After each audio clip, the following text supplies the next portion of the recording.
Assalamualaikum warahmatullahi wabarakatuh. Kembali ke pertemuan ke-7 ekonomi kelas 12. Dan di sini Bapak akan menjelaskan terkait materi siklus perusahaan jasa. Nah, sebelum ke materi, alangkah baiknya kita berdoa terlebih dahulu. Berdoa dimulai.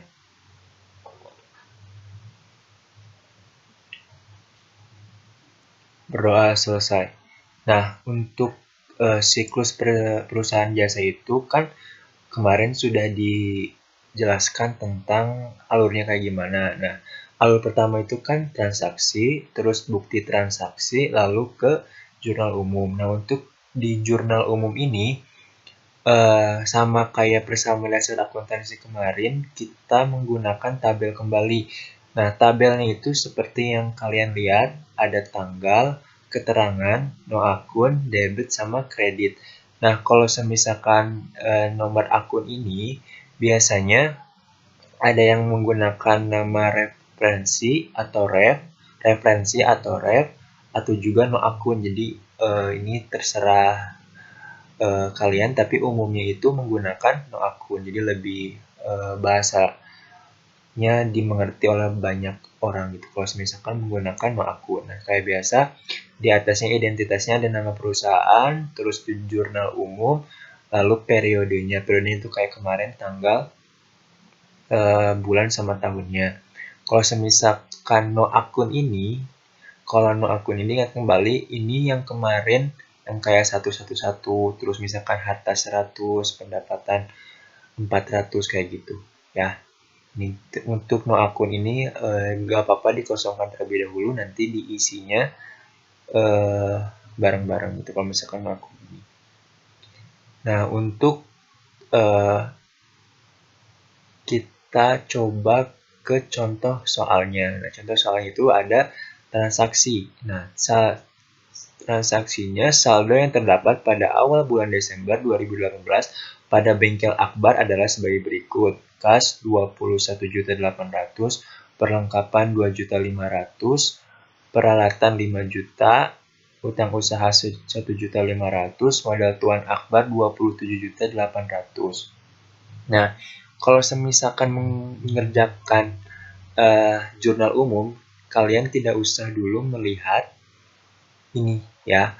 Ini nanti digunakannya setelah jurnal umum, yaitu buku besar. Nah, kalau misalkan di jurnal umum kalian tidak usah atau tidak perlu menggunakan nominal-nominal ini gitu ya. Jadi untuk jurnal umum kalian tidak usah, tapi si nominal-nominal ini akan digunakan pada saat pengerjaan buku besar kayak gitu ya. Yang kita contoh soal nomor 1 atau transaksi pertama, yaitu 1 Januari 2018 Tuan Akbar menyetorkan uang sebesar 10 juta kepada bengkel Akbar sebagai modal. Nah, jangan lupa identitasnya kalian tulis seperti biasa. Terus di tanggalnya itu tanggal 1 bulan Januari 2018. Nah, Tuan Akbar menyetorkan uang sebesar 10 juta. Berarti Tuan Akbar memberikan uang kepada bengkelnya sebesar 10 juta. Nah, kalau misalkan di akuntansi, uang itu dikasih namanya kas, ya, berarti kasnya diperoleh bertambah.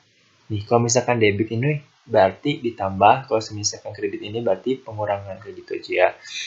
Nah, karena Tuan Akbar menyetorkan uang sebesar 10 juta, maka si kas perusahaan ini atau si kas bengkel ini bertambah senilai 10 juta. Nah, pasangannya atau kreditnya yaitu modal 10 juta kayak gitu. Jadi kalau misalkan jurnal umum itu kan kalau misalkan kalian mendengar istilah akuntansi otomatis harus balance. Nah, harus balance itu jadi si debit sama kreditnya harus sama jumlah nominalnya kayak gitu. Jadi karena ini menyatakan uang 10 juta kepada bengkel Akbar sebagai modal, berarti uangnya 10 juta di debit, modalnya 10 juta di kas kayak gitu.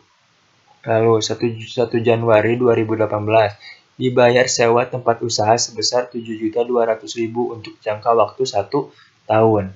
Nah, dibayar sewa tempat usaha sebesar 7.200.000 untuk jangka 1 tahun, berarti Si tanggalnya kalian tulis dulu 1 Januari 2018. Ini 18 ini tahun ya.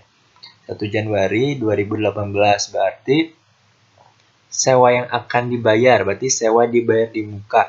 Karena ini ada kata jangka waktu 1 tahun, berarti ini untuk 1 tahun ke depan kan. Berarti nama akunnya itu dibayar di muka. Karena ini ada kata sewa, jadi tambahkan sewa, berarti sewa dibayar di muka. Nah, jadi kalau misalkan ada kata-kata untuk jangka waktu, nah berarti itu namanya pembayaran di muka. Karena ini untuk membayar sewa, berarti kalian tulis juga sewa, berarti sewa dibayar di muka senilai 7.200.000. Nah, di mana kalian membayar? Berarti dari kas ya. Berarti kalian membayar sewa 7.200.000, otomatis uang kalian berkurang kan 7.200.000. Nah, berarti sewa dibayar di mukanya di debit, kasnya 7.200.000 di kredit karena kalian membayar sewa si bangunan ini menggunakan uang perusahaan gitu. Lalu selanjutnya 1 Januari 2018 dibayar asuransi untuk jangka waktu 1 tahun sebesar 2.400.000. Jangan lupa kalian tulis lagi tanggalnya. Lalu ini ada kata untuk jangka waktu, berarti kembali dibayar di muka. Karena ini ada kata asuransi, berarti kalian lagi tulis asuransi dibayar di muka. Debitnya 2.400.000. Kasnya 2.400.000. Sekali lagi, karena kalian membayar asuransi, otomatis uangnya kalian dapat dari kas kan, berarti kasnya juga berkurang 2.400.000. Jadi kalau apapun yang kalian beli di perusahaan atau di usaha kalian, otomatis itu mengurangi kas ya. Misalkan membayar bangunan, membayar asuransi, membayar sewa, atau mau beli perlengkapan, peralatan, itu pasti berkurangnya di kas. Berarti pasangan pembelian itu biasanya kas kalau misalkan pembeliannya secara tunai. Lalu 2 Januari 2018 diterima pendapatan jasa perbaikan motor sebesar 4.500.000. Nah, tanggalnya tulis lagi. Lihat ini ada kas 4.500.000, terus pendapatan jasa 4.500.000.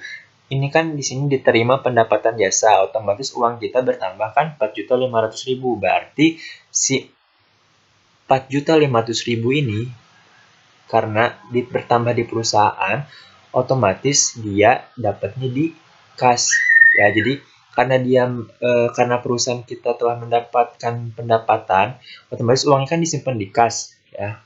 Si uang dari perolehan dari pendapatan itu kan disimpan di kas, berarti yang bertambah itu kas 4.500.000 kayak gitu. Nah, pasangannya kalau misalkan ada kata diterima pendapatan jasa, otomatis kreditnya atau pasangan dari kasnya itu pendapatan jasa, tapi simpennya di kredit. Nah, sekali lagi saya lupa menjelaskan, kalau misalkan kredit itu harus menjorok ya, menjorok tuh. Jadi ada spasinya, beberapa spasi dari debit. Jadi debit sama kredit ini nanti ada kayak cirinya gitu. Kalau kredit itu harus menjorok kayak gitu. Lalu 4 Januari 2018 dibayar utang usaha sebesar 1 juta. Berarti ini utang usaha dan kas, tanggalnya jangan lupa. Nah, dibayar utang usaha berarti kalian membayar utang menggunakan kas. Berarti utang usahanya di debit, kasnya berkurang kan karena dia membayar utang. Jadi utang usaha di debit, kasnya di kredit senilai 1 juta. Kayak gitu. Jadi kalau misalkan mau mengeluarkan uang, otomatis yang dikeluarkan itu menggunakan kas kayak gitu. Lalu 6 Januari 2018 dibeli perlengkapan bengkel sebesar 2.500.000 secara tunai. Perlengkapan bengkel, membeli perlengkapan bengkel kayak seperti tadi nih. Ini ada contohnya nih, no akun. Jadi ini mah nanti diisinya barang-barang aja ya. Kalau misalkan no akun ini. Jadi sama saya lihat dua aja. Nanti kita isi bareng-bareng. Nah, kalau misalkan dibeli perlengkapan berarti kalian menggunakan uang. Nah, uang perusahaan itu adanya di kas. Berarti kasnya berkurang 2.500.000 untuk membeli perlengkapan bengkel senilai 2.500.000 kayak gitu.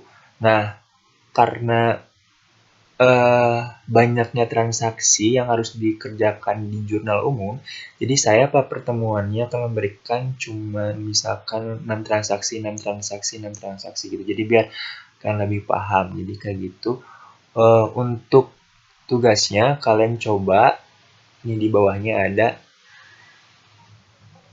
transaksi-transaksi yang harus kalian kerjakan kayak tabel-tabel di atas ini kayak gini ya. Jadi untuk lebih paham bangetnya nanti karena bentar lagi kita ada PTMT, jadi saya akan menjelaskan lebih gamblangnya lagi, lebih jelasnya lagi di pertemuan tatap muka terbatas nanti. Jadi kalau misalkan ada yang kurang paham, kalian perhatikan lagi transaksi dan tabelnya, kemudian kalian aplikasikan di soal-soal yang telah saya buat kayak gitu.